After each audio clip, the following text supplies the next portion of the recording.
Miss Houston, one of the most successful singers of all time, sold about 170 million albums with more to come after her death. In 2001, she signed a $100 million record contract, at the time the biggest deal in music history. But it wasn't enough. Like so many pop stars, Miss Houston became addicted to drugs. Over the years, she was in and out of rehab, apparently using powerful addictive narcotics like cocaine. Reports say she also drank heavily. It is obvious the woman destroyed herself, and over the weekend she was found dead in a bathtub at a Los Angeles hotel. Ms. Houston leaves an 18-year-old daughter who had to be hospitalized after learning of her mother's death. Incredibly, at a pre-Grammy Award party, singer Tony Bennett offered this solution to Ms. Houston's demise. Let's legalize drugs like they did in Amsterdam, and it's a very sane city now.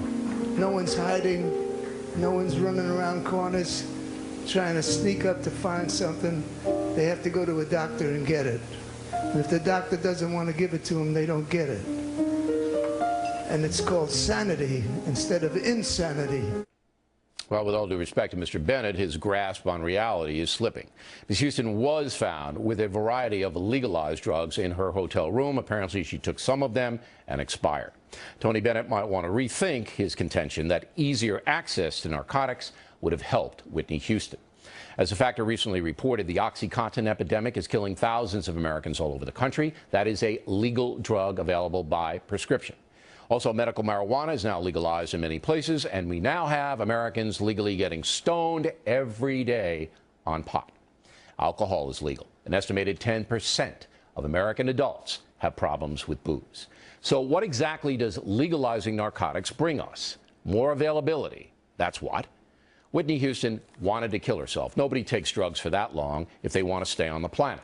She follows in the footsteps of Elvis, Janis Joplin, Michael Jackson, and scores of other entertainment figures. The hard truth is that some people will always want to destroy themselves, and there's nothing society can do about it. What the government can do is design programs that make it use hard narcotics. There are countries in the world, like Singapore, where drug abuse is rare. If the Singaporean authorities find a citizen using drugs, that person goes into a facility. It's mandated and stays there for quite some time.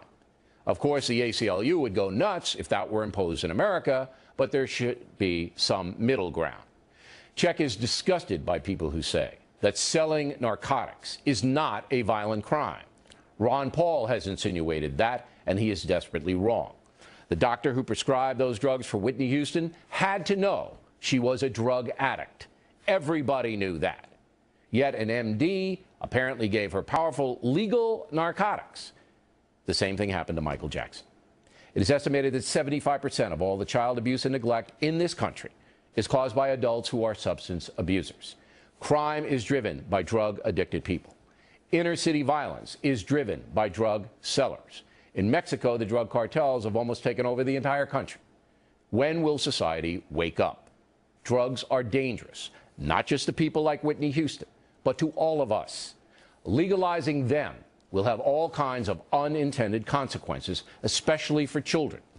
What happened to Whitney Houston is awful, and I said a prayer for her last night. But her death should at least start people thinking, and Tony Bennett should be first on that list, followed by Ron Paul.